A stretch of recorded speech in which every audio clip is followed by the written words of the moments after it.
Buenas tardes, maestra Lorena. Ya se reinició. Una disculpa, es que no se estaba grabando. Ya se está grabando la clase.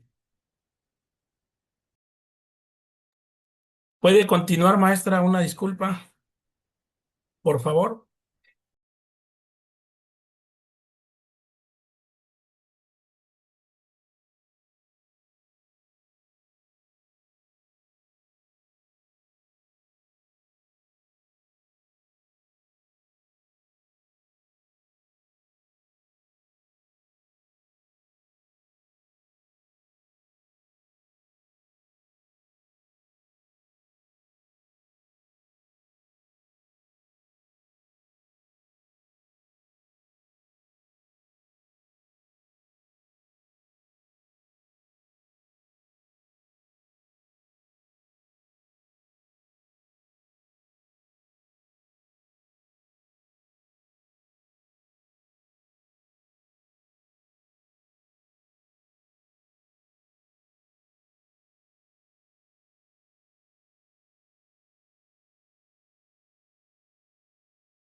¿Ya escuchan? Sí, Ok, es sí, que ya. como no sé qué le están moviendo de quien está manejando la sesión, una disculpa porque esta sesión está medio. Sí, ¿Hasta qué maestra. escucharon? Una disculpa, maestra. Lo que pasa es que mi asistente no abrió la plataforma y yo apenas me percaté. Por eso yo me ingresé y al querer tratar la grabación le apliqué salir. Por eso fue que se pues, salió la pantalla. No fue porque yo lo hubiera querido. Es que no se estaba grabando la clase cuando usted la inició. Pero ya se está grabando.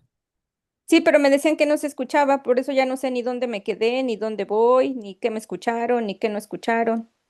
No, pues continúa aquí donde está la lámina en adelante, maestra. Continúa O sea, ahí. es la primera, pero a lo que voy no sé qué información no escucharon los alumnos o hasta No, es que qué. apenas ingresaron. De hecho, apenas ingresó Sandra y Margarita. Nada más estaba Lule, el único que estaba nada más en la primera Sí, sesión. fue el que vi nada más a Jaime. Ok, Sí, entonces ya de aquí vamos a ver la parte de que tenemos que incrementar también la calidad del cuidado.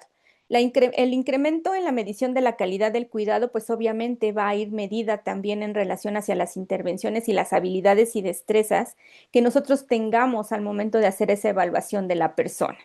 Eso se verá estrechamente vinculado a la satisfacción del paciente y es algo que se ve muy bien reflejado hacia la parte de la medición de indicadores. Y en lo que respecta a accesos vasculares, si bien es cierto, pareciera que el indicador más relevante o más importante es la parte de las bacteremias relacionadas a catéter, también existen otras complicaciones que están siendo subestimadas y que son estas, ¿no? Las que nos pueden dar un ejemplo más claro de qué es lo que necesitaríamos gestionar.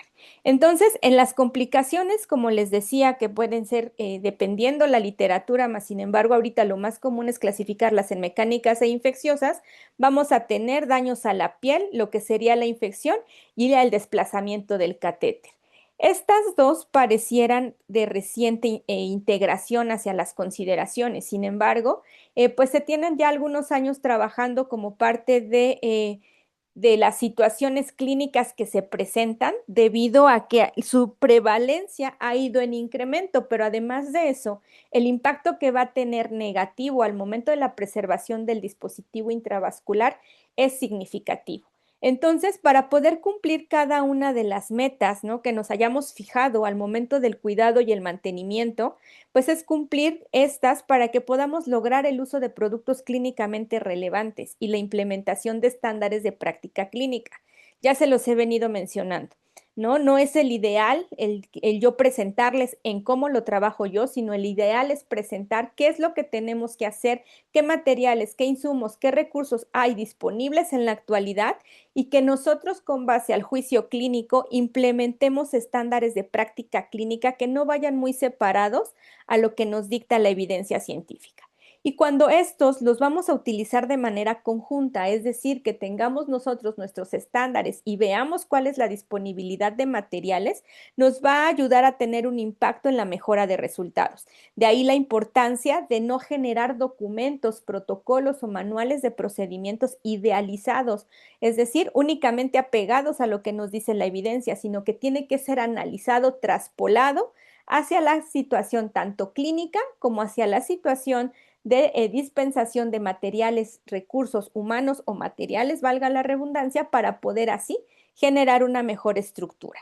Entonces, como les mencionaba la primera vez, pues les decía que el hablar de lesiones asociadas a la piel, tendríamos que hablar desde el primer momento el término genérico que se empezó a utilizar para hacer referencia a este tipo de lesión, que es la parte de complicaciones cutáneas y donde vamos a ver cómo fue la transición de Marcy a Cassie. Marcy es uno de los términos que empezamos a hacer uso de ellos para hacer referencia quizá a lesiones en las zonas pericatéter, pero que el término Marcy era inespecífico al acceso vascular, ya que este término se utiliza para cualquier adhesivo con características médicas que se ha implementado para la fijación de tubuladuras, sondas, catéteres, ¿no? En su momento y que pues sería algo inespecífico. Para ello, pues tenemos que hacer un recuento rápido de qué es lo que hemos estado viendo en relación hacia las características de la piel, donde estas van a ser o van a jugar un papel significativo al momento que hagamos la descripción de las lesiones dérmicas, en este caso asociadas a CASI. La epidermis, como lo hemos estado viendo o lo vimos en su momento, pues es la capa más externa y más delgada, la cual va a estar compuesta de estrato córneo, queratinocitos y una capa basal. Situación tal que también va a irse modificando con base a las características del grupo etario y que además de ello, si existe alguna comorbilidad que impacte en esta estructura de la piel, pues también esta se verá debilitada o alterará alguna de las funciones locales que tiene propiamente esta capa. Después de esta, pues sabemos que sigue la capa de la dermis, la cual pues es la capa media y esta va a formar la mayor proporción de la piel y constituye lo que sería el soporte real del órgano y va a tener realmente un espesor de unos 4 milímetros y en ella pues vamos a encontrar vasos sanguíneos, linfáticos y nerviosos.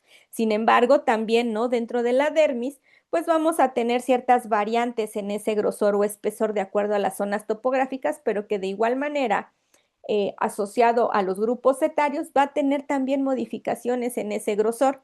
Y posteriormente tendríamos la hipodermis, la cual pues es la capa más profunda de la piel y va a estar constituida por adipocitos, ¿no? Dispuestas en diferentes lóbulos y que van a estar separados entre sí. Es aquí donde vamos a encontrar las fibras de colágena, ¿no? Lo que le va a conferir la elasticidad a la piel. Donde, pues también la parte de la grasa va a formar parte de un tejido metabólico el cual es muy activo, que además de proteger a este órgano, también va a proporcionar amortiguación y aislamiento térmico, que insisto, también al tener una capa o a estar conformada por los adipocitos, sabemos que también específicamente en el adulto mayor hay pérdida, ¿no? Del tejido graso, lo cual hace que la piel sea más laxa, menos turgente y sea más frágil al momento de su manejo. ¿Por qué es importante considerarlas? Porque estas tres capas se pueden lesionar incluso con el simple uso de los apósitos o los sistemas de aseguramiento que estemos nosotros utilizando para cubrir nuestro sitio de inserción y que quede adosado a la región pericatéter. De ahí vamos a ver que el término más usado, ¿no? Y quizá en su momento mal utilizado, pero que era el recurso que teníamos para hacer referencia a esas lesiones en la región del catéter, pues era el término de Marcy. Marcy un acrónimo, ¿no? De las siglas en inglés de Medical Adhesive Related Skin Injury, en donde nos habla específicamente que son lesiones de la piel por adhesivo cutáneo, la cual la definen que puede haber presencia de eritemas o cualquier otra manifestación cutánea anormal, es decir, que no existía previo a la colocación del apósito de cobertura, ¿no? En ese momento lo vamos a traspolar hacia acceso vascular y que va a persistir tras 30 minutos de haber colocado o retirado el apósito. Esa era nuestra primera referencia inicial, que no va a variar mucho el término hacia cuando hagamos el transicionar a casi. Entonces, estos daños son daños mecánicos vinculados hacia los acrilatos o las bases las bases adhesivas de cada uno de los, insumos que estemos empleando sobre la piel del paciente. Marcy en acceso vascular, pues se empezó a considerar aún más porque incrementaba los costos, la gestión y el tiempo, ¿no? Ya que vamos con esto, a que no es lo mismo manejar una piel sana a una piel ya con lesiones, que además de ver la lesión, también tengo que vislumbrar qué estragos en relación al confort al paciente puedo generarle. ¿A qué me refiero con esto? Anatomía básica, ¿no? Todos llevamos anatomía y sabemos que la piel tiene terminaciones mecanoreceptoras y sensitivas y que a nosotros mismos nos ha pasado. ¿Qué pasa cuando se rasguñan, cuando tienen quizá un corte fino en la piel? Pues genera disconfort porque cualquier situación, cualquier sustancia irritante que tenga contacto con esa lesión nos va a generar dolor. Pero además de eso, si asociamos a que esa lesión se encuentra cercana al sitio donde se encuentra insertado nuestro dispositivo intravascular, se convierte en un foco infeccioso o probablemente infeccioso o colonizante de una manera extrínseca y que sin lugar a duda va a condicionar hacia la selección de sustancias químicas, hablándolo específicamente de la selección o la elección entre los diferentes tipos de antiséptico. Además de eso, pues va a aumentar la infección del catéter o su salida accidental. ¿Por qué? Porque recordemos que los sistemas de aseguramiento, como también lo vamos a ver ya al momento de ver los cuidados específicos, es como un aseguramiento secundario, es decir, es un aseguramiento adicional a la sutura o al sistema de anclaje o al sistema libre de sutura con el cual estemos estabilizando el acceso y que pues esto, ¿no? Al disminuir o limitar la parte de zonas de adherencia o incluso hay veces que hay necesidad de manejarla sin uso de apósitos, podemos favorecer la parte del desplazamiento del dispositivo. Y con ello, pues también va asociado hacia una reducción de la calidad de vida del paciente, por lo que ya les mencionaba, ¿no? Va a haber molestia, va a haber irritación, va a haber dolor, en donde pues esta parte también condicionará incluso a la percepción que la persona tenga en relación hacia el manejo o incluso hacia la propia percepción que se tenga sobre el dispositivo intravascular. Entonces, si nos damos cuenta, las lesiones mecánicas a la piel no podemos sopesarlas o no podemos minimizarlas. Sí tendremos que considerarlas para que podamos nosotros gestionar adecuadamente cada una de las intervenciones que vaya a derivar con base a las características de la región pericatéter donde vamos a dosar cada uno de estos adhesivos. Entonces, de ahí vamos a partir. Este es un algoritmo, ¿no? Una disculpa, es pequeño, ¿no? La letra es muy pequeña, pero no lo encontré, digamos, más ampliado. Este es el algoritmo original, por decirlo de alguna manera, que pudiésemos decir que es la antesala a la creación de algoritmo CASI. El algoritmo de prevención actuación es un algoritmo que se creó en el año 2017, en donde se empieza a generar por McNichol y sus colaboradores, donde esta tiene una base a partir del 2013, que empiezan a analizar cuáles son todos aquellos cofactores para poder hacer un análisis. Y la importancia que tiene ni siquiera es el año, ¿no? Si nos apegáramos hacia los años de emisión, pudiese parecer obsoleto. Sin embargo, ahorita que lo vayamos desglosando, se van a dar cuenta que tienen terminología o nomenclatura que todavía está siendo nueva o tiene muy poco tiempo que la empezamos a implementar en el manejo del acceso vascular.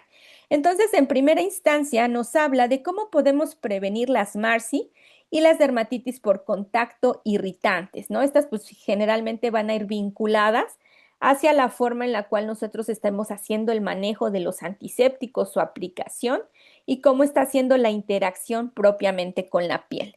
Entonces nos dice que cuando el apósito del dispositivo del acceso vascular se cambia, es seguir protocolos vigentes y la técnica ANTT y recordar.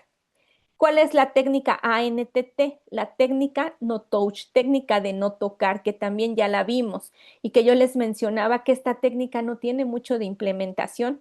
Sin embargo, vean, ya desde hace más de 13 años ya se empezaba a hablar de esta técnica, pero que no se había difundido o no se había vislumbrado la relevancia que tendría al momento del manejo del dispositivo.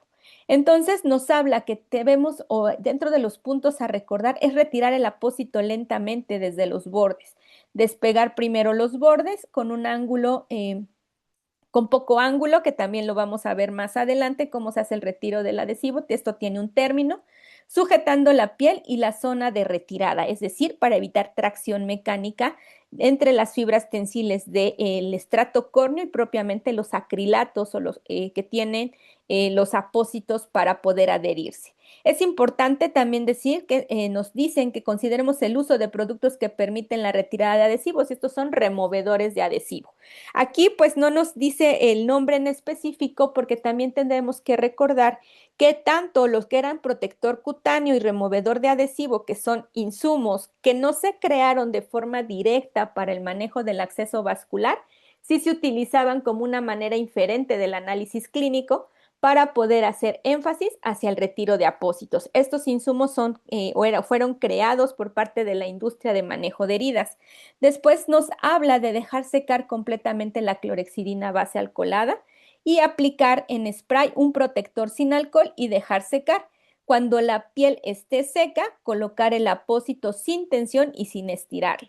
Aquí también pues ya hay algunos ajustes, ¿no? En su momento nos hace la sugerencia de un spray protector, es decir, protectores cutáneos multidosis, algo que ya actualmente, pues, y como les menciono y les reitero, era un insumo creado para heridas en donde pues no tenía tanta significancia que fuera multidosis porque pues no se tenía contacto y estas se utilizan pues para la periferia o para regiones perilesionales. Sin embargo, en acceso vascular, en la actualidad, pues ya se nos habla de que pues hagamos el uso de lo que son protectores en presentación individual. Además, nos dice que tenemos que vigilar la presencia de una posible malnutrición o deshidratación en la persona. ¿Por qué? Pues bajo el fundamento de lo que vimos hace unas diapositivas anteriores. Características propias y puntuales que tienen las capas de la piel que al verse alteradas, tanto la hidratación como la nutrición va a ser una piel menos turgente, más susceptible de tracción mecánica y por ende más susceptible de generarle rasgaduras o incluso la presencia de ámpulas en las zonas de adosamiento del dispositivo. Y dice que tenemos que rellenar el dossier del paciente. ¿Qué es el dossier? Pues la parte en la cual no debe de haber espacios muertos generados entre lo que es el adhesivo y la zona topográfica donde se encuentra insertado el dispositivo. Dice, si hay algunos signos de infección, ya empieza aquí a dar una directriz en relación al manejo puntual de la persona, como lo que es presencia de dolor, calor, eritema, edema, vesículas con pus, presencia de foliculitis, forunculitis o deterioro propiamente de la piel. Dice, efectuar un hisopado de la lesión y avisar al equipo médico para revisión. No voy a ahondar más en eso porque vamos a ver cómo se traspola el transicionar a casi. Si no hay mejora, considerar la retirada del dispositivo. Si el dispositivo se retira, mantener el apósito con un vendaje elástico o tubular para evitar cintas o apósitos adhesivos. Aquí ya no es concreto, es decir, la recomendación no es, digamos, un tanto contundente, pero él ya lo está perfilando a que esta parte de lesión o ese proceso infeccioso indirecto, pues va asociado y vinculado con el dispositivo. Por eso, al momento de retirar el acceso, nos dice que no debemos de colocar ningún tipo de adhesivo sobre la zona o en la región pericatéter, ¿no? Donde estuvo insertado ese acceso. De aquí, además, nos habla que si hay alguna sintomatología, pues tenemos que gestionar cuidados específicos. Si hay presencia de abrasión dérmica, como son lesiones por tensión, desgarros o ampollas, es importante contactar al equipo de acceso vascular para que pueda definir qué es lo que se tiene que realizar. Estos, pues, realizarán asesoramiento por una enfermera especializada en cuidado de heridas, de la piel. ¿No? No sé en sus instituciones si tengan clínicas de heridas, en algunas les llaman clínicas de cuidados a la piel, justamente, y es decir, aquí ya entra el enfoque interdisciplinario de enfermería para dar los cuidados puntuales con base a las características que estamos observando. y nos dice que debemos de valorar como otro tipo de lesiones y apuntarlo en la hoja de evaluación de lesiones. Observar si hay abrasiones, rupturas, presencia de foliculitis, vesículas y poder, digamos, ir documentando cuáles son esas lesiones que se han vislumbrado, se han generado en la zona de la región donde se encuentra ubicado nuestro acceso. Limpiar la zona de lesión con suero salino y aplicar una malla de silicona en la zona lesionada, ¿no? Esto pues si cuentan con ellos. Sin embargo, pues les digo, son apósitos avanzados, no diseñados hasta ese momento para el acceso vascular y que pues por eso al interconsultar a los especialistas de cuidados de la piel, sí cuentan con ciertos insumos específicos para dar confort a la piel y favorecer su regeneración. El desgarro con solapas de piel, pues el desgarro con solapas es cuando se levanta específicamente la epidermis y queda un ligero bolsillo por debajo del desgarro. Es decir, como dicen, queda floreada la piel, ¿no? Que ese pedazo de piel o ese de epidermis, pues no está totalmente desprendida, pero sí tuvo una pérdida de solución de continuidad en la misma y que es la que genera mayor dolor por estar en la parte más superficial y sensitiva de la piel. Dice recolocar la piel en la herida y tapar con una malla de silicona y no aplicar tiras adhesivas, es decir, como si la misma piel fuese un apósito primario, vamos a reposicionarlo para que genere una adherencia de primera intención. Dice que dejamos colocado el apósito, ¿no? Durante 5 a 7 días y vamos a irrigar la herida con suero salino sin retirar la malla y cambiar el apósito secundario. Sin embargo, les digo, yo a 14 años que tengo manejando dispositivos intravasculares, no se podía aplicar al 100% este tipo de intervenciones justamente por la debilidad en relación hacia la parte de insumos que si se hacía como era un desgarro generado por una mala técnica de retiro o posicionamiento de adhesivos y no vinculado a una sensibilidad de adhesivo, que es algo totalmente diferente, si hacíamos uso de los famosos Steri-Strip, que son las famosas suturas las famosas estabilizadores sin sutura, que nos ayudaban a poder, digamos, disminuir el desgarro de la piel. Ya aquí ya nos habla de apósitos en específico, ¿no? Apósitos IB3000, Tegaderm IB Advance con aseguramiento, que este tipo de apósitos en lo que respecta a la tecnología son dispositivos que dan un mayor grado de adherencia y que en su momento generaban más amabilidad con la piel al favorecer lo que era la transpiración y que los bordes hacia la parte de la región de la piel era un tanto menos agresivo el adhesivo, pero que sin embargo, insisto, no todos contaban con este tipo de apósitos. De ahí nos vamos hacia que si la piel se presenta roja e hinchada, hay presencia de ampollas y o vesículas, pues se puede observar aumento en el dolor, secreción de la quemadura. Aquí ya nos habla de una quemadura y molestias por escozor o picor. Y la quemadura, si se llega a presentar en una piel sana, es porque también es un evento adverso asociado a la persona que está haciendo el manejo del dispositivo y va estrechamente vinculado a la fricción que estamos realizando con el antiséptico, pero sobre todo a que no estamos dejando los tiempos de secado necesarios y que estamos favoreciendo la interacción química de las sustancias antisépticas que van a propiciar una quemadura de primer grado. De ahí vamos a evaluar si hay una reacción alérgica mediante presencia de enrojecimiento, ampollas que pueden permanecer hasta por una semana.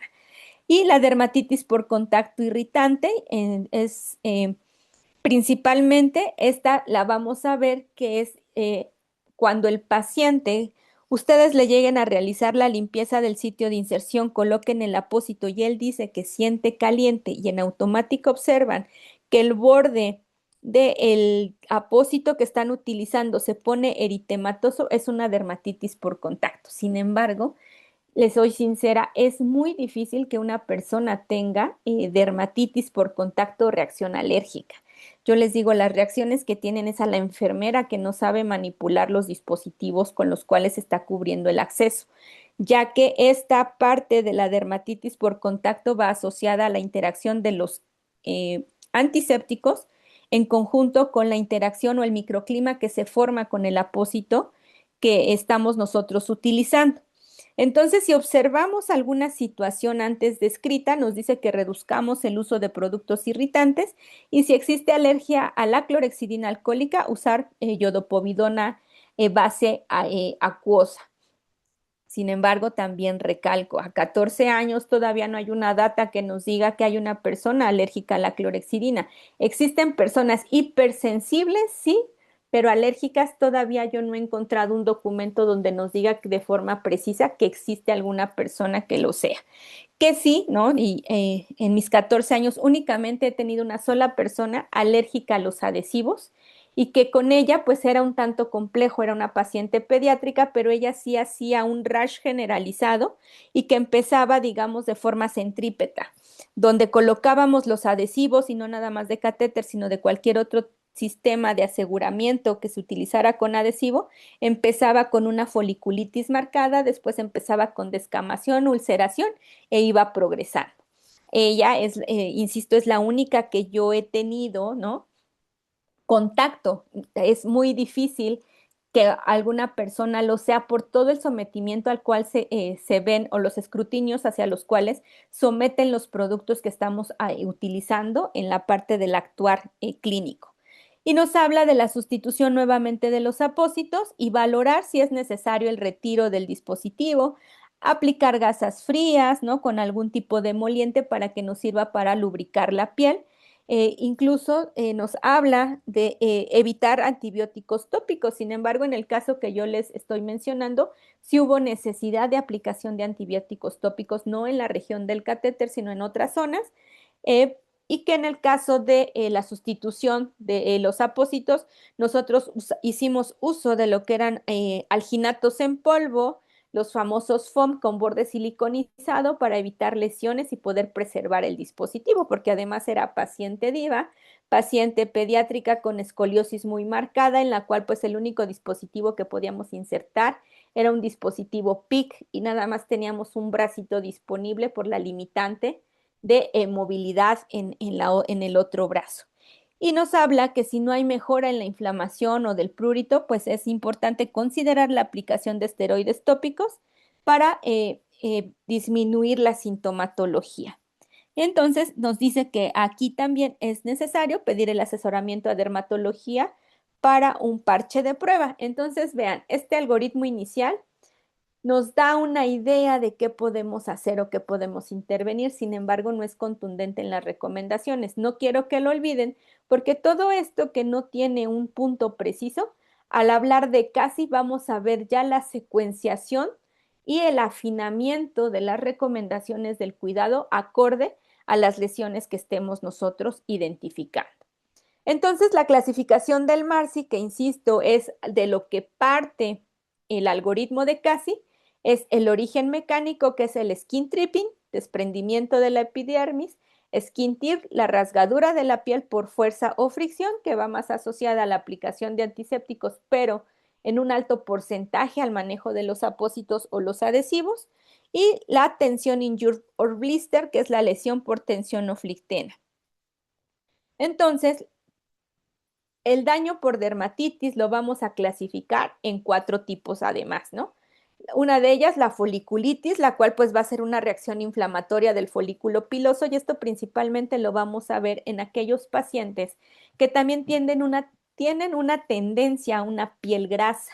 Es como si tapáramos nosotros el folículo, este se va a congestionar y así como que el término llano o el ejemplo llano es como si se formaran barritos alrededor de la zona del catéter.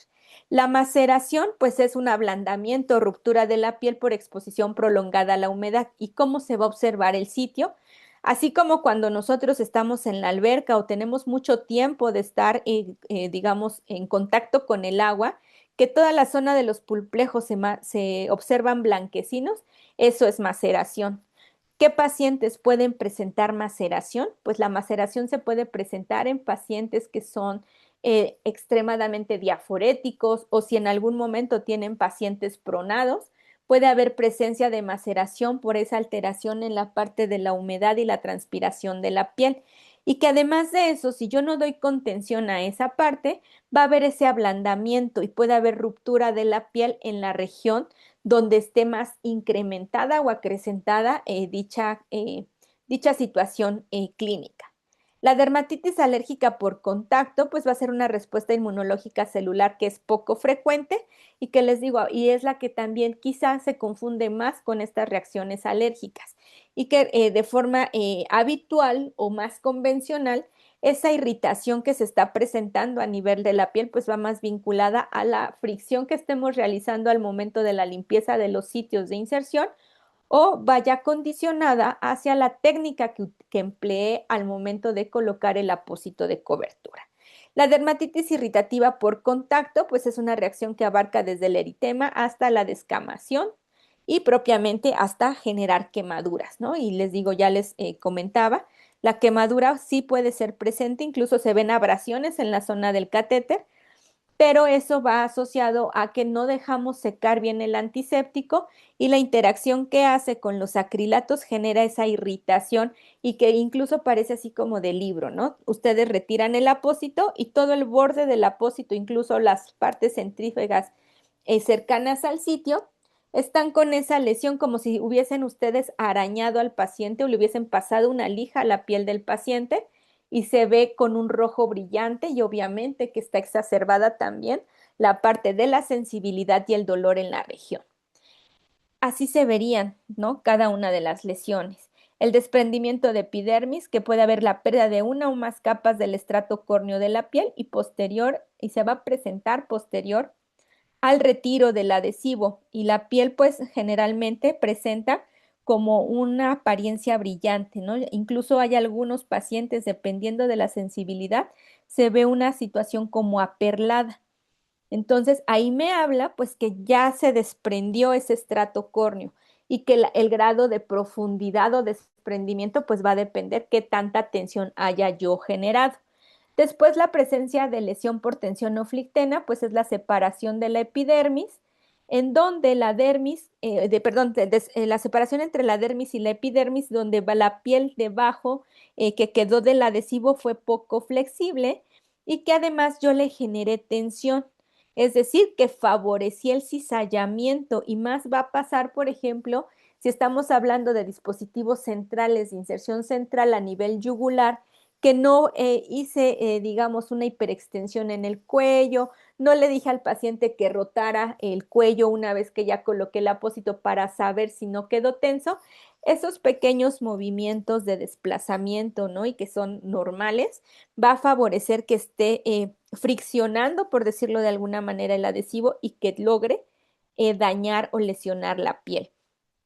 De ahí vamos a ver la parte de la rasgadura, ¿no? Que es como yo les decía, que es la famosa solapa que se forma, que esta pues no tenemos que retirarla, tenemos que favorecer que se adhiera de una primera intención y que pues esta generalmente va a ser resultado de la separación de las capas de la piel y que puede ser de un grosor parcial o un grosor total. Sinceramente, pues es más fácil o es más prevalente un desgarramiento de grosor parcial y se presenta más en los adultos mayores y creo que ustedes también lo han observado, ¿no? Incluso quizá no es asociado a los adhesivos, pero para que se den una idea, cuando empiezan las lesiones por presión en zonas de prominencias óseas, que empieza a adelgazarse la piel y se hace como una pequeña veta en la misma y que posteriormente va a ir progresando.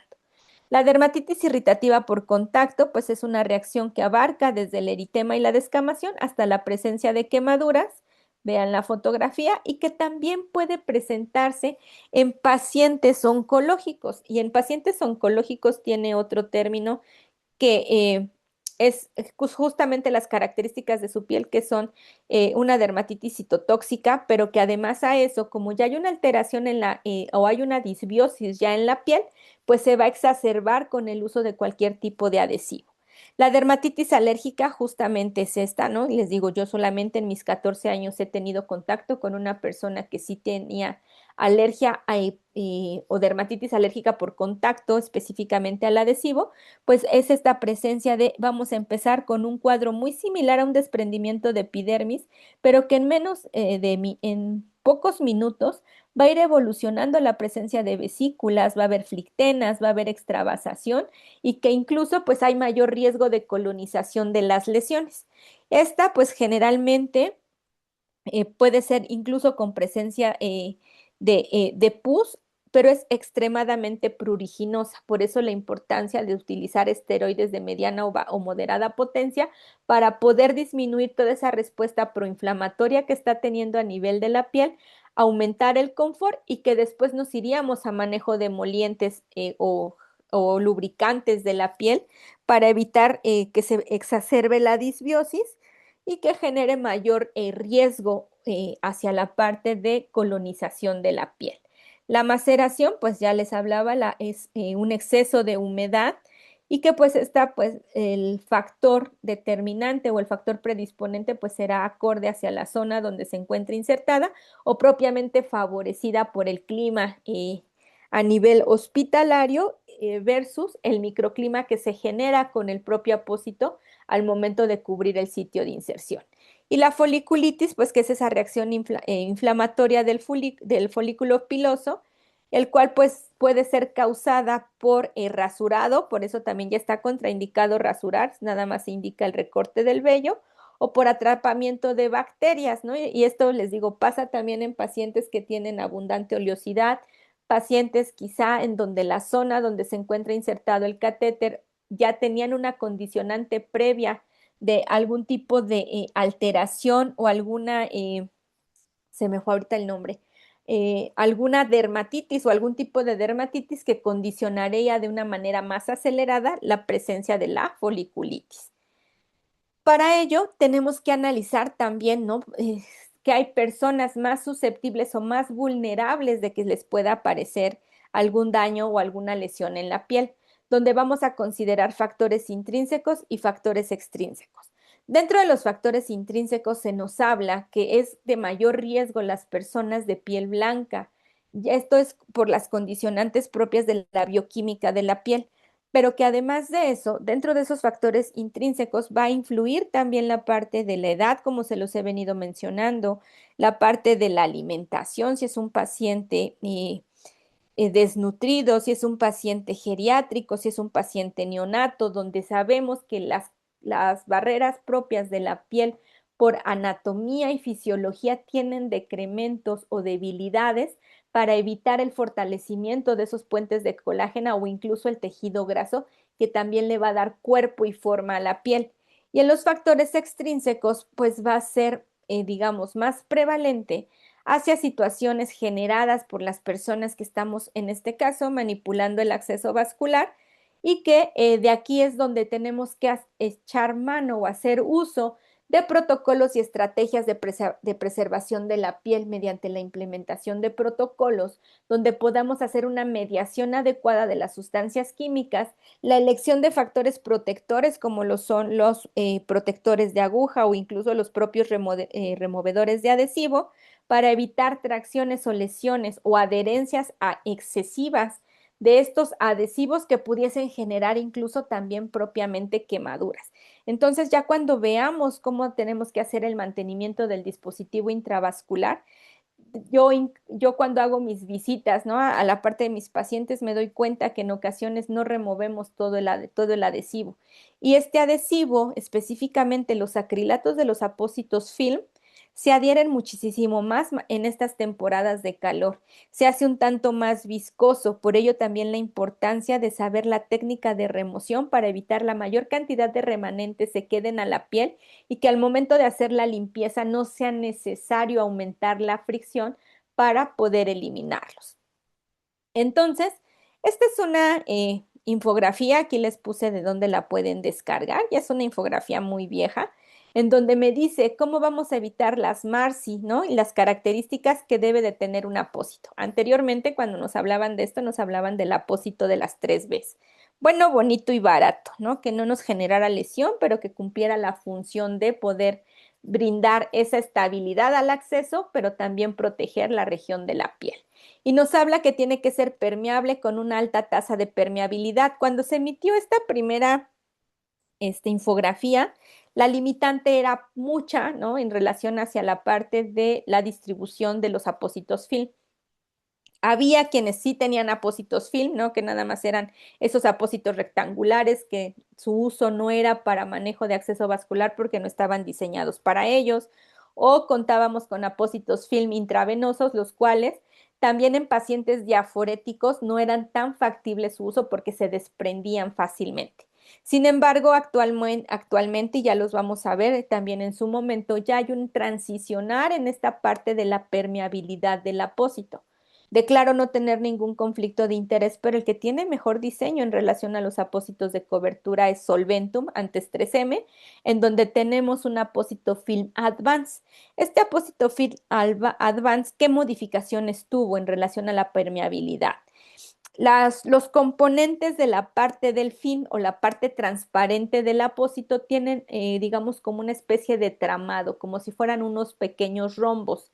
Esos rombos que están en el tramado del dispositivo, a lo que va a ayudar es a favorecer la transpiración de la piel, pero que además tienen un plus, tienen un borde reforzado, el cual pues pareciera muy similar, ¿no? No quiero decir, no recuerdo el nombre, pero es muy similar hacia la parte o hacia el apósito ay, ya se me fue, eso de estar de vacaciones, se te olvida todo, la parte del poliéster con adhesivo. Entonces, esa parte o toda la parte del borde viene reforzado, pero además de eso, tiene plataformas secundarias de estabilización que nos van a permitir adosar mejor el dispositivo y evitar que éste se desplace o se desprenda con mayor facilidad. Dice que también el apósito tiene que ser confortable para el paciente en relación al tamaño y en relación hacia la zona topográfica donde se encuentra insertado el dispositivo o el acceso vascular. Nos piden que sea transparente para poder evaluar a través del apósito si hay presencia de algún cambio en la zona de la piel y también específicamente hacia la parte del sitio de inserción.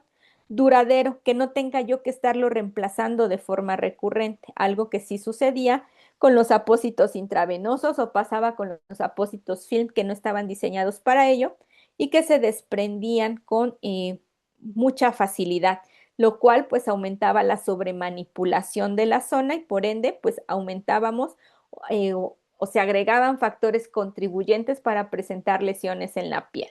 Se debe de mantener intacto entre cada curación, entre cada limpieza. También el transicionar es que estos últimos apósitos son totalmente aulados, es decir, son hidrofóbicos. Si les cae agua, pues no las va a absorber en su totalidad, pero eso no nos dice, ¿no? Que podamos someterlos a o mojarlos de una forma directa. Fácil de aplicar, también algo que se ha modificado. Cuando veamos la parte de las limpiezas, espero todavía tener dentro de mis reliquias los apósitos iniciales para que hagamos una comparativa. Actualmente tienen un sistema de plataformas que me ayuda, ¿no? Los liner, que es la parte protectora que tienen todos los apósitos, los liner los tienen en zonas estratégicas para que al momento que yo quite el liner posterior a la zona del apósito pueda yo colocarlo o reposicionarlo sin que éste se me adhiera a los guantes y que por ende también pierda adhesividad el apósito. Dice que debe de ser firme a la fijación y suave con la piel, pues esto pues va a depender, ¿no? Si bien la estructura está diseñada para cumplir estas características, va también a depender mucho del operador, de cómo lo utilice y cómo lo emplee al momento de su colocación. Y aquí hay una comparativa de los dos tipos de adhesivo que podemos utilizar. Estos tipos de adhesivo, pues los tenemos ya, ¿no? Ya actualmente ya los tenemos en la parte de los diferentes apósitos de cobertura que empleamos para los sistemas o los dispositivos vasculares. Uno de ellos es el adhesivo de acrilato. ¿Cuáles tienen adhesivo de acrilato? Los apósitos film o apósitos IB. Este adhesivo de acrilato es más, digamos, adherente hacia la superficie de la piel y que además de esto, pues genera también mayor riesgo de tracción o lesión hacia la misma si no tengo un adecuado retiro. Tiene el soporte de la cinta, específicamente lo que se adhiere, pues es un adhesivo de acrilato, el cual, pues esta parte va dejando un espacio. Cuando ustedes lo colocan sobre la piel, recuerden que el estrato córneo es irregular. Entonces, el adhesivo de acrilato inicialmente se va a adherir a las digamos, células cutáneas más próximas hacia la superficie o cercanas a la superficie del adhesivo y que va a ir dejando pues algunos espacios muertos entre esta barrera de adhesivo que tiene propiamente el apósito. Con el tiempo, pues el apósito se va a ir, digamos, acomodando dentro de ese estrato córneo y por ende, pues va a ir rellenando los espacios vacíos que dejó en un primer momento, lo cual digamos, traducido hacia la adhesión, pues va a ser una unión más firme sobre la piel, haciéndolo ideal pues para situaciones en las que se requiere un buen nivel de aseguramiento y un tiempo de permanencia prolongado, que es justamente lo que nos dan los adhesivos intravenosos. Sin embargo, vean que al momento de retirarlos, si yo no tengo una adecuada técnica de retiro, al hacer tracción, pues voy a traccionar no únicamente el apósito, sino también voy a generar un estiramiento o una tensión en la piel que si esta piel no tiene una adecuada calidad, voy a favorecer la presencia de rasgaduras o lesiones propias al momento de yo, digamos, retirar cada uno de estos. ¿Cuál es el error principal que realizan al momento de retirar apósitos? De ir humedeciendo con alcohol. Eso es lo peor que se puede hacer. Ningún apósito se debe de humedecer con alcohol. El alcohol lo que hace es únicamente desprender los remanentes del acrilato sobre la base del apósito y que si ustedes lo han hecho, que espero que no, van a ver ligeras partículas, ¿no? Como si fueran eh, residuos como cuando borramos, que se ven de otro color y que quedan adheridos a la piel. Eso, si yo no lo retiro, también van a ser un factor contribuyente, el cual va a empezar a desecar la piel y puede favorecer la presencia de quemaduras, ¿no? Específicamente por la persistencia de la sustancia sobre la misma. Y viene otro apósito, que es un apósito base de silicona. El apósito base de silicona, ¿qué ventajas tiene? Pues este adhesivo desde el primer momento se va a adaptar a la superficie irregular de la piel y que va a permanecer constantemente y por un largo tiempo, ¿no? Para que este se mantenga aplicado. A diferencia de este adhesivo, el adhesivo de silicona tiene menor tensión superficial sobre la piel, lo cual lo hace una de las primeras opciones para aquellos pacientes con piel en riesgo o fragilidad y que también cuando se requiere de recambios recurrentes. ¿Qué debilidad puede tener el adhesivo de silicona? Que requiere sí o sí de una enseñanza clínica para que haya una adaptación dentro de la curva de aprendizaje. ¿Y a qué me refiero con esto? Este tipo de apósitos regularmente cuando los llevan a testear a los hospitales, porque ya nos pasó, hace algunos años que nos llevaron a testear estas cintas, pues la mayor parte del equipo decía es que no se adhieren, se desprenden con facilidad. Y sí, ¿por qué? Porque esta parte de la silicona tenemos que transmitirle un poco de calor. ¿Ya qué nos referimos con esto? Cuando colocamos la cinta, tenemos que pasar los dedos sobre la superficie del apósito o de la cinta con base de silicón para que con la temperatura hagamos que haya mayor adherencia de lo que es el borde siliconizado y que estos eventualmente pueden levantarse en algún extremo, pero que si nosotros pasamos nuevamente la piel, le damos un poco de calor, se volverá a adherir sin generar ninguna lesión agregada o sin que esto signifique o requiera un reemplazo total del apósito. Entonces, hasta aquí no sé si tengan alguna duda o pregunta.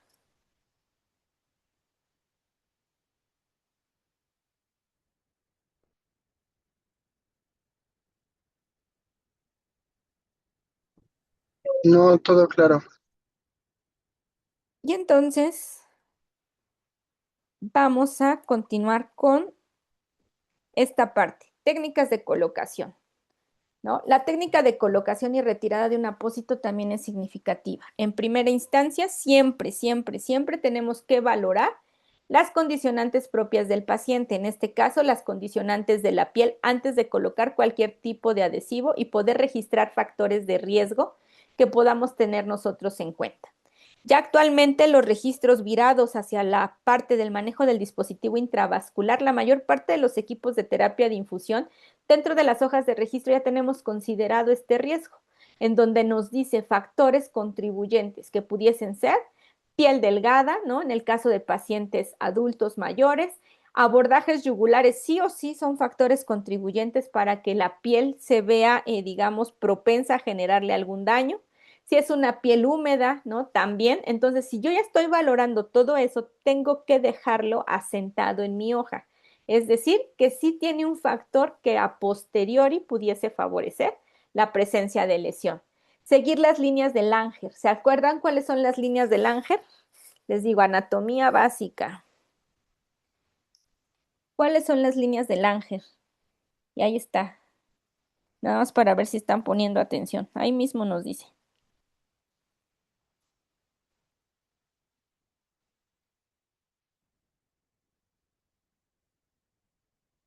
¿Si están conectados o nada más están poniendo a serenar la sesión? Las líneas de Langer, pues es todas esas líneas que tiene o las vetas naturales que tiene la piel. Yo al seguir esas líneas voy a disminuir el riesgo de al momento de retirar los apósitos, traccionar la piel, ¿no? El famoso retira el apósito en la secuenciación del vello, más que del vello, también tengo que considerar la parte de cómo están esas líneas de la piel para evitar tracciones innecesarias de la misma. Debemos dejar secar completamente el antiséptico y nunca se va a eliminar el vello rasurándolo. Si hay una abundante cantidad de vello en la zona donde vaya a colocar yo el apósito, tengo que realizar el recorte del mismo. No debemos tocar por la parte adhesiva, ¿no? El apósito, les digo, no sé con qué tecnologías cuenten. Las que usábamos anteriormente era imposible no tocarlas porque no tenían un borde de referencia. Sin embargo, las que actualmente manejamos o las que actualmente están disponibles en el mercado, sí traen plataformas, ¿no? Donde podemos nosotros tomar el apósito sin que éste se adhiera y que nos permite una mejor manipulación y posicionamiento del mismo. Dice dejar colocar el apósito sobre la piel, nunca tensarlo, se le llama técnica de caída, y usar un protector cutáneo. El protector cutáneo únicamente se aplica hacia la zona de la región pericatéter, nunca se tocan los sitios de inserción y obviamente se debe dejar secar para posteriormente adosar el apósito. Se nos habla de generar ligera presión y calor tras haber colocado el apósito, ya lo vamos a ver de forma más práctica cuando veamos mantenimiento. La técnica de dejar caer es posiciono el apósito y del centro hacia afuera voy a hacer una ligera presión para eliminar el aire y favorecer que éste se adhiera en su totalidad a la superficie de la piel y evitar así, digamos, puntos muertos y que no haya una adecuada adhesión que posteriormente también puede favorecer el desprendimiento temprano del apósito.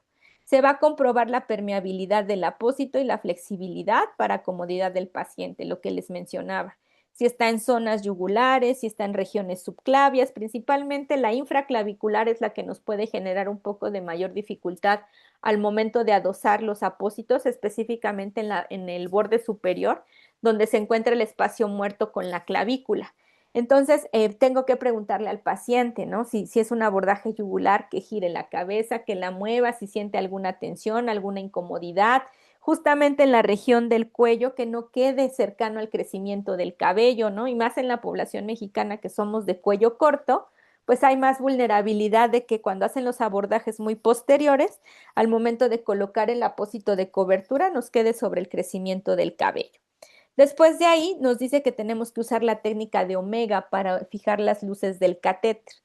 A mí en lo particular se me hace poco funcional ponerle los estabilizadores en omega por cada vía o por cada lumen de infusión, ya que el tipo de pacientes que nosotros manejamos, específicamente cuando hablamos, por ejemplo, de pacientes quemados, tienen más de 5 o 6 circuitos conectados sobre una vía. El exceso del peso no nos es favorable ya que genera hasta cierto momento un punto de tensión sobre el dispositivo. Sin embargo, sí se recomienda la fijación en omega para todo el circuito o para toda la tubuladura del set de infusión.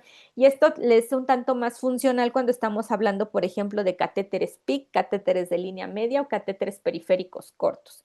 Y nos dice que retiremos el apósito con poco ángulo y de manera suave a favor del vello.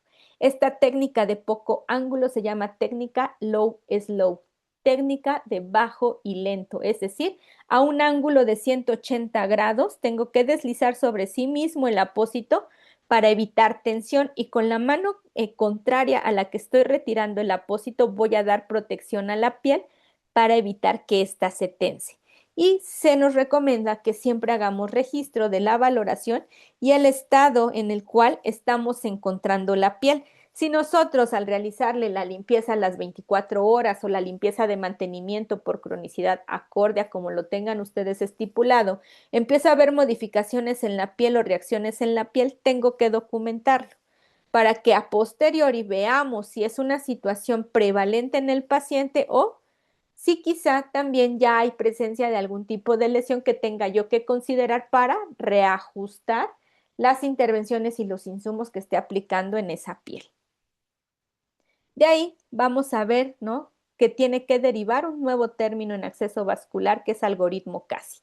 El algoritmo de CASI, pues es esta parte, ¿no? Donde vamos a ver ya la integración que yo les decía, que no perdieran de vista el MARSI, ¿no?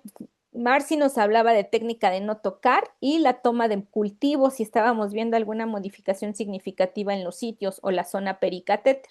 Y casi, perdón, me habla de la escala o la parte de infección del sitio de salida, que aquí vamos a evaluar justamente la escala visual del sitio de salida, donde voy a, ya con un score comparativo, que lo vamos a ver ahorita que veamos complicaciones infecciosas, voy a poder determinar si es necesario tomar cultivos microbiológicos para la determinación de una colonización de la puerta de entrada. Nos dice que qué tenemos que evaluar y eso lo tenemos que hacer de forma rutinaria, ¿no? Y no me gusta utilizar esa palabra, pero sí es la forma en la cual se les puede quedar, que es realizarlo cada vez que van a hacer la limpieza o la manipulación directa del sitio de inserción. Tengo que evaluar presencia de induración, presencia de dolor, presencia de eritema, si hay salida de secreción, si la induración va por allá o tiene una circunferencia mayor a 2 centímetros, tengo que ver qué es lo que está condicionando a que haya esas modificaciones en el sitio de entrada. Y que si yo considero con base a la escala, ¿no? Tomarle el hisopado, pues tendré que hacer la toma de ese hisopado para poder determinar qué es lo que está colonizando. Específicamente aquí me habla de que pueda yo seleccionar incluso el uso de un apósito de almohadilla de clorexidina hasta la espera de los resultados definitivos o preliminares de la toma de ese hisopado para yo poder determinar si es necesario preservar el acceso o en el peor de los casos requiero que éste sea este, sustituido. Y de aquí viene la pregunta de una tarea que ya les había dicho. ¿Cuáles son las bacterias emergentes que me dice la Organización Mundial de la Salud que tengo yo que considerar al momento del manejo intrahospitalario de una persona? Porque ya nadie me ha mandado tareas.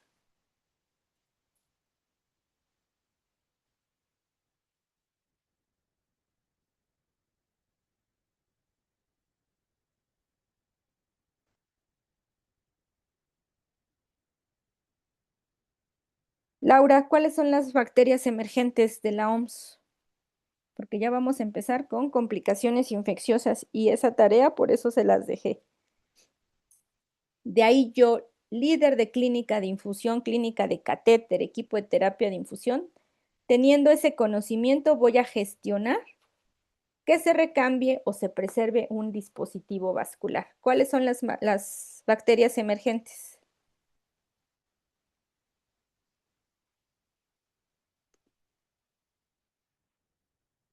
Laura Delia.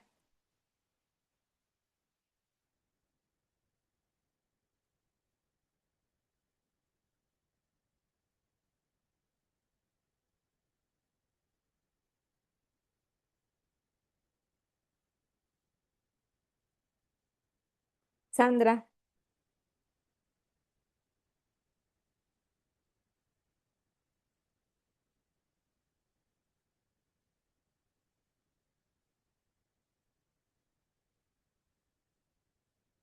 ¿sí están en la sesión o nada más dejaron sus dispositivos conectados? Sí, sí, estoy maestra. Lo que pasa es que no he visto la grabación pasada, por eso no. No, eso ya tiene más de 3 sesiones que dejé esa tarea.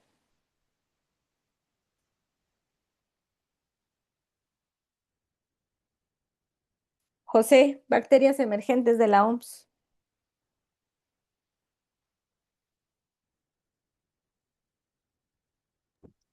Este, tengo entendido que van a ser todas aquellas que causan un gran problema de salud pública o que se presentan más en el hospital.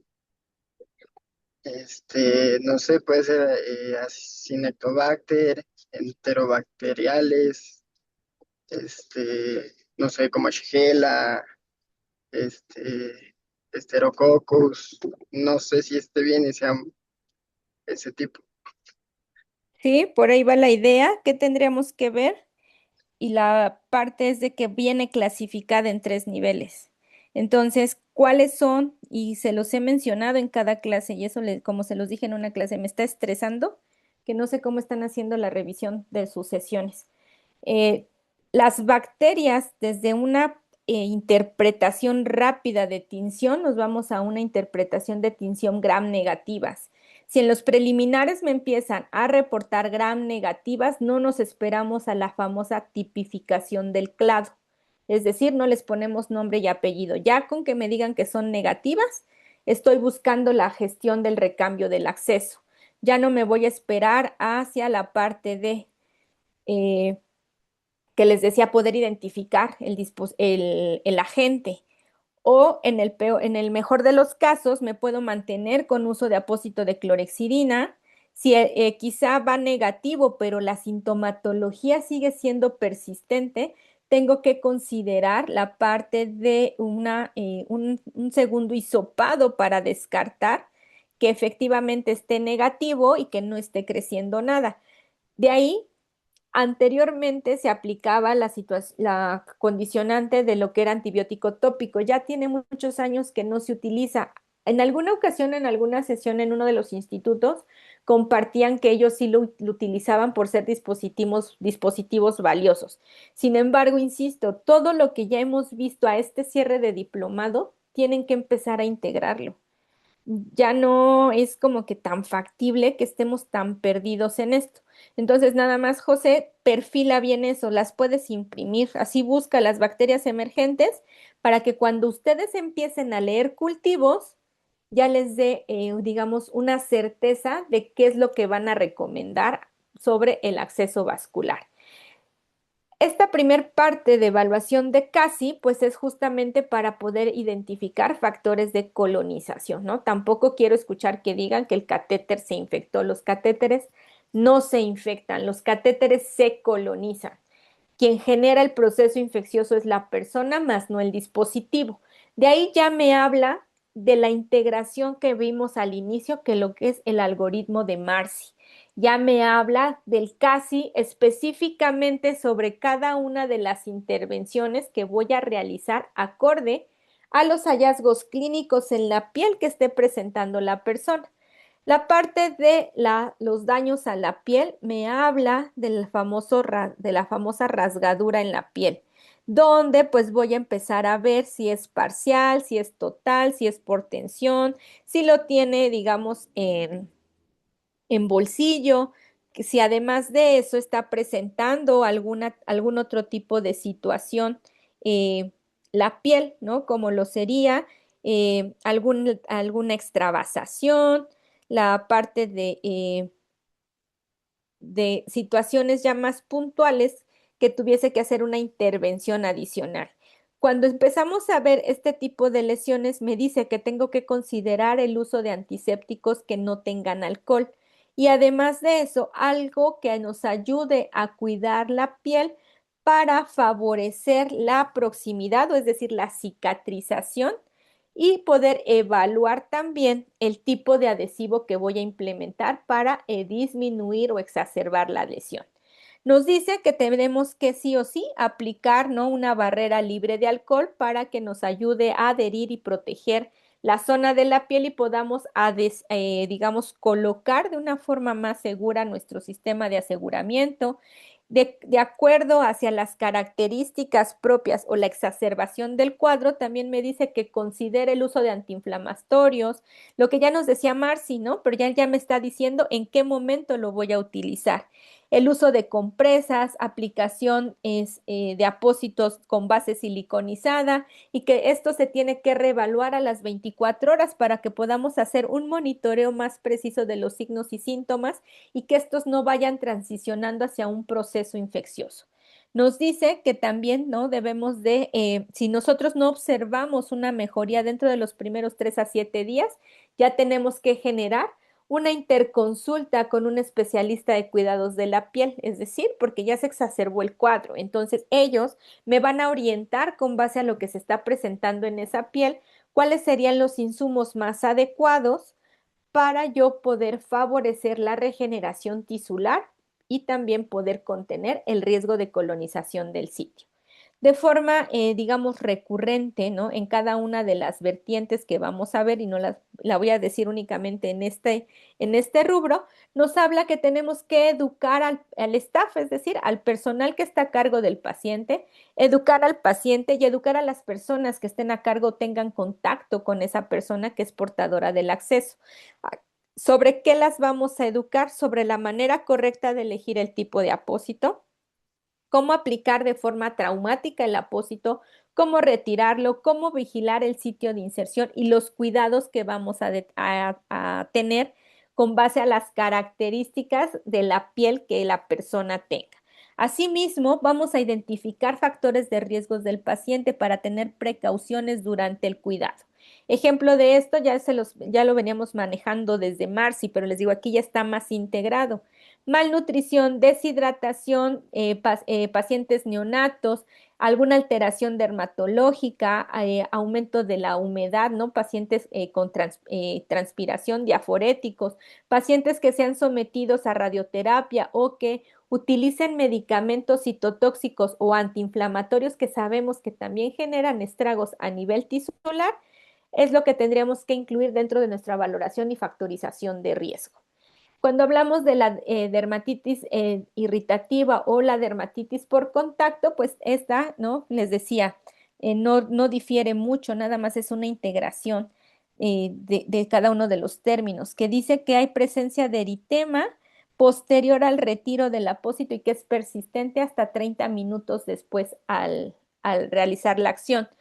Aquí vamos a ver, ¿no?, que no haya algún dato de flebitis, algún dato de infiltración, tromboflebitis, que nos esté generando alguna otra condicionante en la piel, como pudiese ser eczema, impétigo, presencia de flictenas, es decir, que no se confunda el cuadro. Es importante identificar factores irritantes como lo sería la concentración de la solución antiséptica, el uso del tipo de barrera, ¿no?, la parte de también el uso de antiséptico, en donde nos dice que tendríamos, si nosotros estamos sospechando que es el antiséptico, tendríamos que hacer un test de apósito versus solución para poder identificar si existe esa interacción o esa hipersensibilidad. Y nos dice que nos verifiquemos en la figura 1 y 2. Aquí nos habla, ¿no?, en la figura 1, donde es específicamente hacia la concentración de la solución de limpieza, es la reacción hacia la parte de la clorhexidina base alcoholada, donde me dice que tengo que evaluar en zonas de sensibilidad, y estas pruebas generalmente se hacen en la región del antebrazo, que es una piel más delgada, más sensible, ¿no?, por la zona topográfica donde se encuentra, saber si no hay alguna irritación. Tendríamos que aplicarlo con la misma técnica, sin hacer ninguna modificación a como lo estamos realizando en la zona donde se encuentra insertado nuestro dispositivo. Tenemos que aplicar el producto, lo vamos a monitorizar dentro de los 30 y 60 minutos posteriores al mismo y poder evaluar de 3 a 4 días posteriores si hay presencia de signos de dermatitis o de algún tipo de irritación. Entonces, si se dan cuenta, casi ya me va dando pues todas las herramientas de una forma más estructurada. Y uno que se adiciona, ¿no? Y que no estaba, digamos, permitido o no estaba pues respaldado su uso, pero que sí lo hacíamos, es la implementación o el uso de los apósitos anticoagulantes, o los, perdón, hemostáticos. El uso de apósitos hemostáticos, pues ya aquí nos dice que vamos a utilizarlos cuando sea, digamos, un tanto complicado contener la hemorragia o el sangrado a través del sitio de inserción y que este puede ser por diferentes condicionantes, ¿no? Ya sea por la propia inserción traumática que se tuvo o porque quizá el paciente tiene alguna alteración en tiempos de coagulación o plaquetas, que lo que buscamos pues es la hemostasia local de ese sitio de inserción. Y en la parte final, ¿no? El último recuadro, nos describe los diferentes tipos de apósitos que podemos implementar, pero sobre todo, cuáles son sus características en relación hacia daños a la piel, irritación y cuál sería su grado de absorción para que podamos nosotros elegirlo con base a las características que va a tener la piel. Cada uno de estos pues debe de cumplir con factores importantes, de donde nos habla de la aplicación estéril, el uso de apósitos antimicrobianos pues tienen que generarse bajo evidencia que no haya ninguna contraindicación o sensibilidad a las sustancias y que cada uno de ellos pues será identificado o seleccionado con base al objetivo clínico que tengamos al momento de su colocación en los sitios de inserción y con base a las características clínicas del momento en el cual estemos evaluando al paciente. Entonces, no sé si aquí tengan alguna duda o alguna pregunta.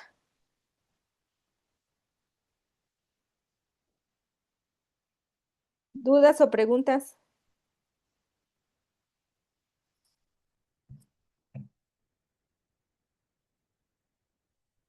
¿Dudas o preguntas con este tema?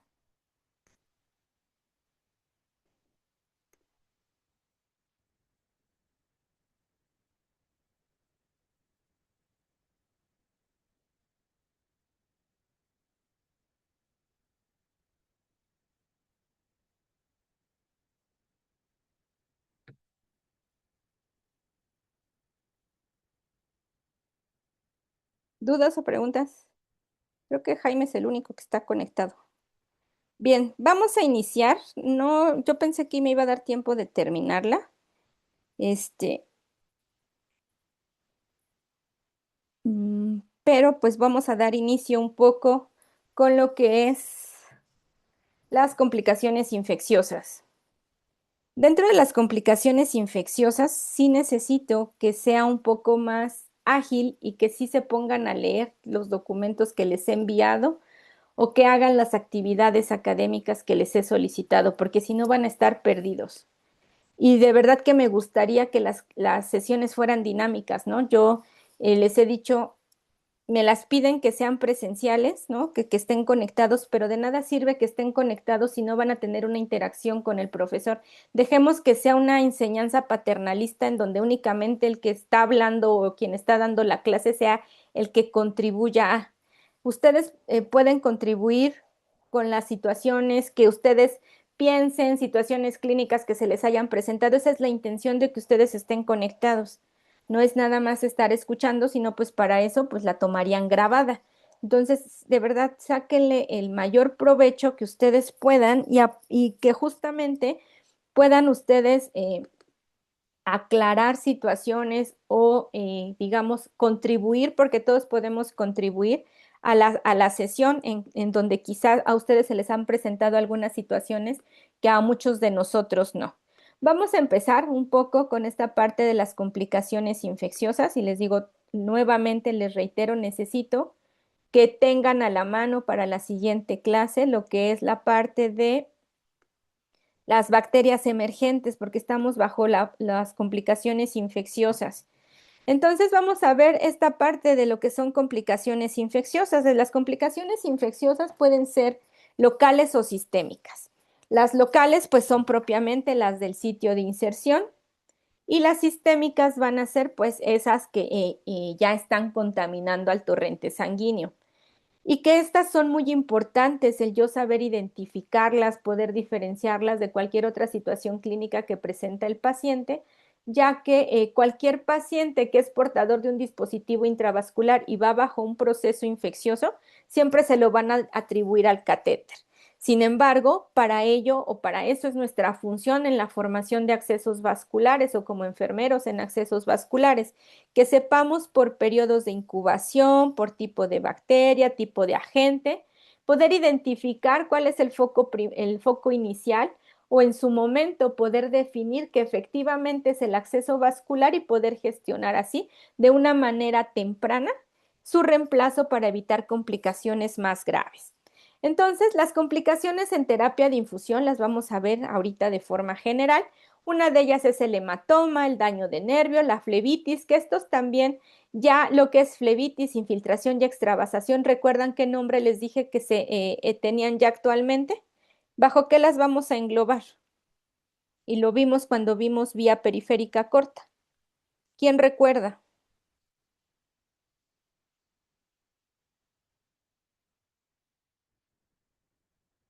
¿Quién lo recuerda? La literatura todavía no las enlista así, pero ya están concentradas en un solo término clínico. ¿Alguien recuerda cuál es ese término?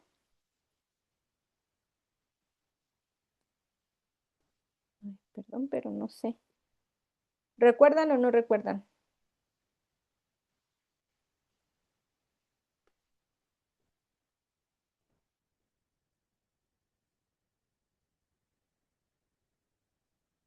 Son los famosos daños endoteliales, ¿no? Donde cuando yo escuche que nombran daño endotelial, solamente le tengo que poner apellido, que es una flebitis mecánica, química o bacteriana, o es una infiltración o es una extravasación.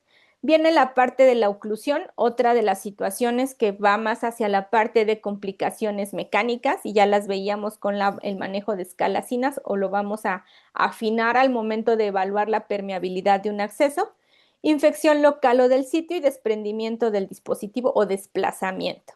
Entonces, las complicaciones infecciosas locales nos habla de la infección del tracto subcutáneo, la infección del sitio de inserción, tracto subcutáneo, ya lo habíamos abordado también en su momento, que es en los catéteres tunelizados o los totalmente implantados. La infección del sitio de inserción, pues propiamente hacia los catéteres SIC, las catéteres FIC o los catéteres PIC en menor o mayor proporción. Las sistémicas, y aquí es donde viene lo bonito, bacteriemia primaria y bacteriemia relacionada a catéter, que son las que principalmente se vinculan al acceso vascular, que ya de antaño pues es la bacteriemia primaria, pero nos hemos quedado un tanto con ese concepto para poder definir desde la perspectiva de cronicidad y la presentación de síntomas, poder perfilar la vigilancia epidemiológica. Entonces, pues vamos a ver que la bacteriemia es una de la entidad clínica que ocasiona una importante morbilidad y mortalidad en la población, digamos, dentro de las instancias hospitalarias. Ojo aquí, bacteriemia, estamos hablando de una infección de la sangre. Su incidencia se ha incrementado en los últimos años y ha modificado su patrón epidemiológico, etiológico y clínico. De ahí también el impacto que va a tener en relación hacia las definiciones operacionales de la misma. Y que obviamente dentro de estas definiciones operacionales, pues hace referencia obviamente a la cronicidad en la cual se está presentando. No es de extrañarnos y recordando lo que veíamos cuando les hablaba yo de las infecciones asociadas a la atención en la salud, que va a haber zonas del hospital o servicios en el hospital que van a ser más prevalentes en la presencia de estas complicaciones. Y uno de ellos, pues sin lugar a duda, van a ser las unidades de cuidados intensivos. Llámense, perdón, unidades de cuidados intensivos adultos o las unidades de cuidados intensivos neonatales. Estas van a presentar una alta incidencia de bacteriemias nosocomiales porque los pacientes, además de actualmente ser pluripatológicos cuando estamos hablando de pacientes adultos, también pueden estar multiinvadidos. Y esa multiinvasión pues lo hace más susceptible de que agentes ajenos al cuerpo ingresen o que propiamente haya una transición de la biota que pueda favorecer las autoinfecciones. Estos medios invasivos, ¿no? Van a ser un tanto más recurrentes, pero además de ello ha habido un transicionar en los agentes microbiológicos y que actualmente tenemos agentes multidrogo-resistentes, los cuales activan las alertas, de ahí la importancia de saber cuáles son dichos agentes y que también se los recalque que es significativo cuando ustedes van a ver sistemas de aislamiento o están teniendo contacto con una persona que está sometida a un sistema de aislamiento, saber el por qué y para qué de ese aislamiento, pero sobre todo cómo voy a adecuar mi actuar de intervención con la persona para disminuir riesgos de autocolonización o propagar la infección incluso hacia mi propia persona. La causa más común de bacteriemia, pues, es la infección del torrente sanguíneo y esta tiene múltiples, digamos, sinónimos, ¿no? En donde también en su momento se los mencionaba, ¿no? Dentro de la literatura internacional, CLABSI, CRBCI, PLABSI, CBCI. Sin embargo, también esta parte de la infección del torrente sanguíneo va a ser una consecuencia, o mejor dicho, un término agregado a, ya que puede ser que el paciente curse con datos de bacteriemia, pero que ésta no sea vinculada hacia un dispositivo en específico. Existe un cambio, ¿no? Dentro de la clasificación de la bacteriemia. Esta es tomada específicamente de lo que hacen los estudios de grupos de terapia intensiva y después lo vamos a ver con el enfoque epidemiológico. Dentro de estos grupos de terapia intensiva, recientemente se ha propuesto un cambio en la clasificación de las bacteriemias y esto va de acuerdo al lugar de la adquisición y concretamente en relación con la existencia de contacto o no con algún tipo de asistencia sanitaria en el momento de adquirir la infección. Con base en esta premisa, vamos a ver que tenemos tres tipos de bacteriemia. Bacteriemia nosocomial, bacteriemia comunitaria y bacteriemia asociada a los cuidados intensivos, que desde mi muy puntual punto de vista, vamos a ver que hay algunos que quizá pueden ser como que un pleonasmo al referirnos a estos términos y ahorita vamos a ver por qué. Bacteriemia nosocomial me habla ya de un cultivo positivo en ingresos mayores a 48 horas relacionados con algún tipo de manipulación invasiva. Y ojo aquí, sí, sí puede ser nosocomial, pero desde la perspectiva de vigilancia epidemiológica, va a aplicar 100% nosocomial cuando ese paciente haya llegado con nosotros, digamos, intacto. ¿A qué me refiero intacto? Que toda la invasión la hayamos realizado nosotros en nuestros hospitales. Nosotros colocamos sondas, nosotros colocamos catéteres, nosotros colocamos ventilador mecánico. Entonces, este sí es de nosotros. Sin embargo, la parte de la toma de un hemocultivo ya positivo me está hablando que el paciente ya va bajo un proceso de infección. ¿A qué? No lo sabemos. ¿Y por qué les digo que puede ser un tanto de pleonasmo? Porque es justamente este parámetro de 48 horas y nos vamos hasta las 72 horas hablándolo de bacterias y 7 días hablándolo de hongos, se puede ver modificado si el paciente ha sido referido de otra institución. Y es ahí donde entonces, si este hemocultivo positivo se da dentro de este tiempo que les estoy mencionando, va a ser una bacteriemia sí nosocomial, pero no de nosotros, es una bacteriemia importada, es decir, que sí la adquirió durante su atención sanitaria, pero no en nuestra institución. ¿Y eso a mí para qué me sirve? De mucho, para yo saber que la tasa me pertenece o no me pertenece, pero más allá de eso, me va a orientar acorde hacia el tipo de agente que esté yo aislando. Y esa es tarea y no quiero que se queden callados la próxima sesión. Me van a decir si se aísla bacterias positivas, a qué debilidad estamos hablando en acceso vascular. Si me habla de bacterias sí, bacterias negativas, qué debilidad hay en el cuidado del acceso vascular. Desde ahí me empieza a decir para poder nosotros vislumbrar qué intervenciones vamos a realizar. De ahí viene la parte de bacteriemia comunitaria. Esta bacteriemia es la infección que ocurre antes del ingreso al hospital o el episodio ocurre dentro de las primeras 48 horas de ingreso sin relación a ningún procedimiento. Y es aquí donde a veces se hace un tanto más complejo el poder tipificarla.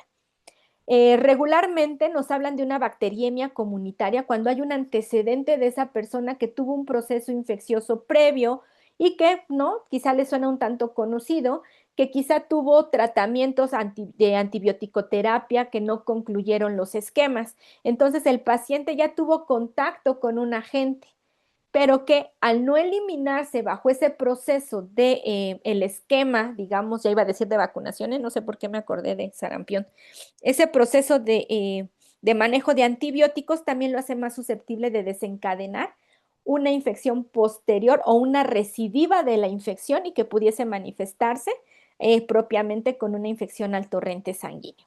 Y la bacteriemia asociada a los cuidados sanitarios, y les digo, aquí se me hace un pleonasmo asociada con la nosocomial, ¿no? La asociada a cuidados sanitarios, pues es toda aquella que va a ser desencadenada propiamente al momento de generar los cuidados o la atención de la persona y más si es sometida a procedimientos invasivos o procedimientos quirúrgicos. Sin embargo, yo les recomiendo también como tarea la siguiente clase tengan impresa la norma 045, donde nos vamos a ir dirigiendo hacia las lecturas específicas de las normas para poder dar interpretación y clasificación a las bacteriemias. La bacteriemia, pues, es una invasión del torrente circulatorio por microorganismos, la cual se va a diagnosticar sí o sí mediante la realización de hemocultivos. Hasta aquí lo vamos a dejar, ¿no? Ya después les voy a decir cómo van a ser esos hemocultivos, porque también incluso la forma en la que sean tomados o prescritos los hemocultivos van a ser una herramienta favorecedora o una contraposición para la interpretación efectiva de saber si es o no nuestro acceso vascular el que está desencadenando esta invasión del torrente sanguíneo. Y esta es la que me gusta más, ¿no? Con que ustedes se aprendan esta, yo me doy por bien servida. Clasificación de la bacteriemia acorde a la norma 045 y acorde a la Dirección General de Epidemiología de hace como unos 10 años. ¿Y por qué se los digo? Porque también dentro del nuevo manual de la ROVE o del manual de la última emisión de la ROVE, me habla de más de 30 tipificaciones de infección de torrente sanguíneo, que lo hace un tanto más compleja y un tanto más rebuscada. Entonces, la bacteriemia, para fines prácticos dentro de esta norma y para poder nosotros empezarla a perfilar hacia nuestros pacientes portadores de acceso, la vamos a clasificar en bacteriemia primaria, bacteriemia relacionada a catéter y bacteriemia secundaria. La bacteriemia primaria, ¿no? Es de forma fácil y sencilla, es lo que les llamaba o yo les mencionaba que era el famoso CLABSI, que es una infección del torrente sanguíneo, pero esta va vinculada a la terapia de infusión. Es decir, los síntomas se van a presentar dentro de las primeras 72 horas. Si es un paciente que le coloqué un dispositivo vascular, sea el que sea, y presenta datos de proceso inflamatorio o proceso infeccioso, tengo que empezar a sospecharla porque se les manejaba primaria. En antaño, ¿no? Hace ya algunos 10 años, lo que se buscaba cuando el paciente presentaba esta sintomatología, se tomaban cultivos de las soluciones, tanto del contenedor general, es decir, de la bolsa primaria, así como del circuito, y regularmente pues nos hablaba de una contaminación de soluciones. Entonces es donde se tipifica la bacteriemia primaria para fines prácticos y sencillos, es donde no tenemos identificado un foco, pero sí sospechamos de fluidos endovenosos. Después viene la bacteremia relacionada a catéter y aquí vienen dos subclasificaciones. La relacionada a catéter por resultados microbiológicos y la relacionada a catéter por la parte de la clínica del paciente. Ya también en su momento la vamos a desarrollar de una forma más puntual. Ahorita vayan clasificándola, digamos, con esas generalidades. Y la otra es la bacteriemia secundaria. La bacteriemia secundaria, como su nombre lo dice, es secundario a un foco primario, es decir, ya tenemos identificado el foco que está desencadenando el proceso infeccioso. Ejemplo claro, ¿no? Paciente de la UCI que estamos hablando y que empieza con quizá disociación con el ventilador mecánico, le aumentan la PIP, aumentan los ciclados, hay un incremento en las secreciones, las características de las secreciones se han modificado y que al momento de la interpretación de cultivos nos dice que se aísla una esterotrofomona maltofilia en un aspirado endotraqueal. Y versus a eso, como regularmente se realiza o sería el ideal tomar policultivos, nos arroja la misma bacteria en el torrente sanguíneo. Entonces, por tiempos de crecimiento, como primero creció el aspirado endotraqueal, es una bacteremia secundaria a neumonía asociada a ventilación mecánica. Ese es su nombre artístico de la infección con la cual está cursando el paciente. No es el dispositivo, pese a que está también colonizando o está infectando al torrente sanguíneo. Por eso es la respuesta sistémica. De ahí la relevancia de yo poder saber, poder identificar qué es lo que está detonando el proceso infeccioso para yo saber si efectivamente es necesario recambiar el catéter o no. Y les digo, generalmente siempre se recambian de una manera innecesaria. Entonces, la infección del torrente sanguíneo, que sería el otro sinónimo, pues se define como uno o más hemocultivos positivos asociados a signos sistémicos de infección. Y ojo aquí también, vamos a tener que empezar a romper, y ya en algún momento se los dije, infección no siempre se va a asociar a fiebre. El paciente puede tener normotermia, puede tener fiebre, puede tener distermia, puede tener hipotermia, y que dependiendo el comportamiento en la curva de temperatura, también va a ser un, digamos, un spoiler, por decirlo de alguna manera, de qué agente está colonizando al paciente. Entonces les digo, esto es bien bonito y bien sencillo. Si yo sé interpretar la básica del paciente, que son constantes vitales, y sé asociarlo hacia lo básico de microbiología, voy a empezar a, digamos, a llenar el rompecabezas de qué es lo que está pasando con mi paciente. La infección del torrente sanguíneo, estas son parte de las que vienen definidas por la Dirección General de Epidemiología, que es la infección de torrente sanguíneo confirmada por laboratorio, es decir, con toma de hemocultivos, la infección del torrente sanguíneo relacionada a catéter, que es básicamente la bacteriemia relacionada a catéter, donde viene hemocultivo periférico, hemocultivo central y punta de catéter positivas al mismo agente. Infección del torrente sanguíneo secundaria a procedimiento, ¿qué pudiese ser? Pues puede ser secundario a una cirugía, puede ser secundario a una broncoscopía. Entonces, como que ahí va, como que las definiciones operacionales nos va dando ciertas variables. Las infecciones de torrente sanguíneo relacionada a contaminación de soluciones, infusiones o medicamentos intravenosos, que ya le pone nombre y apellido, y es lo que anteriormente se llamaba bacteriemia primaria. La bacteriemia no demostrada, esta es una de las bacteriemias que más nos puede generar dolor de cabeza, y no demostrada es como su nombre lo dice. No sabemos de dónde salió la infección, porque ni por cultivos, ni por clínica, ni por todo lo que le hayamos hecho al paciente desde el aspecto de infectología, microbiología, viéndolo desde el aspecto de bacterología y la parte de la cuestión de hongos, nos da la presencia o nos da el qué está detonando ese cuadro clínico en el paciente. Por eso se tipifica así, ¿no? Es aquel paciente que tiene un síndrome febril persistente, en donde ya se le cambiaron los medios invasivos de primera elección, si estamos hablando de un paciente en unidad de cuidados intensivos, o ya se tomaron cultivos, o ya también lo brincamos del rubro del posoperatorio inmediato, y que no estamos viendo una tendencia clara por cultivos, pero que la clínica sigue siendo persistente. Y la infección del torrente sanguíneo secundario a daño de la barrera mucosa, cuando hablamos de invasión de órganos y sistemas. Entonces, estas van a tener una importancia en la salud pública, y yo creo que nos vamos a quedar aquí para que no nos extendamos más. Ya lo veíamos, la importancia por el impacto que tienen las infecciones asociadas a la atención en salud, pero sobre todo que dentro de estas infecciones nuestro indicador de bacteriemia relacionada a catéter es uno de los principales indicadores con los cuales se mide la calidad de atención en lo que respecta a dispositivos intravasculares, y que si cuentan con un equipo de terapia de infusión es con lo que directamente se mantienen las cabezas o se vuelan las cabezas de esos equipos, ya que obviamente el eje primordial de atención de esos equipos de alta especialidad es disminuir las tasas de bacteriemia relacionada a catéter. Además de eso, ha habido una evidencia que hay un incremento significativo del consumo de antibióticos, y que esto trastocaría a otra situación que ya rompería la parte de bacterias y nos iríamos a la parte de fungemias, que también espero me dé tiempo de poder abordarlo con ustedes. Ese transicionar que veían ustedes epidemiológico también impacta en el comportamiento dentro de las instituciones de salud. Y ahora nos hablan, ¿no?, que esta parte del consumo de antibióticos, y no únicamente al momento de la prescripción hospitalaria, sino como les mencionaba, si es una persona que antes de ingresar al hospital es de consumo recurrente de antibióticos, no terminar los esquemas, ¿no?, específicos de dicho medicamento, lo hace más vulnerable de que no, cuando presente su primer proceso infeccioso, no sea por una bacteria y sea por un hongo.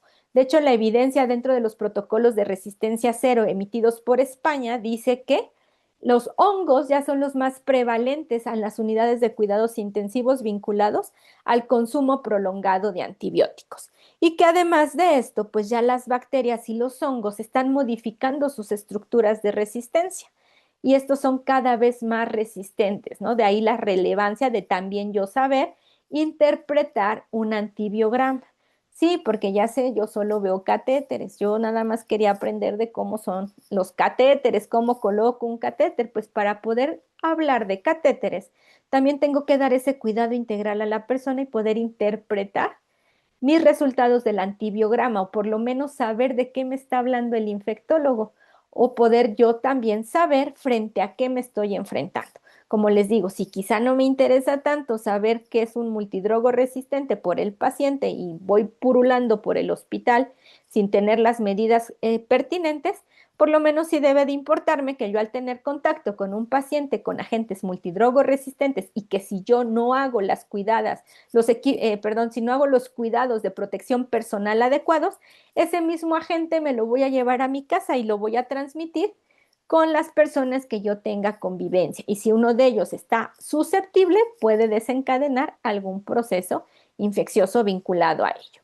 Nos vamos a quedar hasta aquí. No sé si tengan alguna duda o alguna pregunta.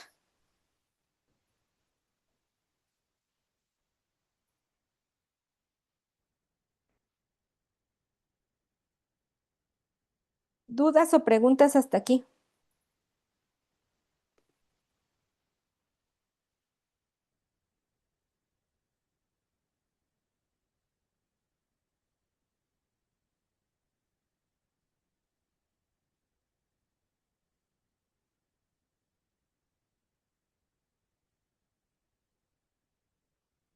¿No hay dudas ni preguntas? Ok, lo vamos a dejar hasta aquí. Les digo, ya ahorita lo que viene no quiero que se corte, porque es donde quizá nos vamos a llevar más tiempo, que es la toma de cultivos, la toma de interpretación de cultivos, y sobre de eso, pues qué criterios o qué recomendaciones vamos a emitir nosotros. Em, es importante, ¿no?, que ustedes conozcan esto, porque no sé, no, si forman parte de un equipo de terapia de infusión o no, les va a ser una herramienta de mucha ayuda para la toma de decisiones con sus pacientes.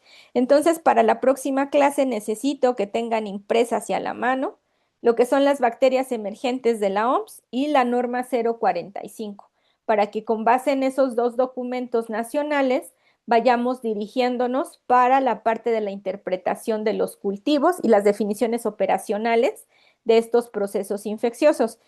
También, si pueden, y eso ya es adicional, descarguen las guías o la aplicación de la ITSA, ¿no? En su teléfono inteligente busquen guías de la ITSA.